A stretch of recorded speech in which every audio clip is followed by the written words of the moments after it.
जी हाँ सारा, मैं जा रहा हूँ, लेकिन आज मेरा दिल नहीं कर।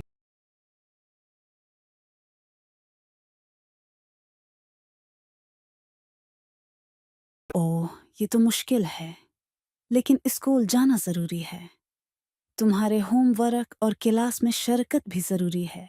हाँ, ये तो ठीक है, लेकिन आज साइंस की टेस्ट है और मैंने ठीक से तैयारी नहीं की। अहमद, तुम्हें फिक्र नहीं करनी चाहिए। बस जितना पढ़ा है, इस पर भरोसा करो और अपनी पूरी कोशिश करो। शायद तुम्हें कुछ नया भी सीखने को मिले। तुम ठीक कह रही हो सारा, मैं स्कूल जाऊंगा। क्या तुमने टेस्ट की तैयारी कर ली है?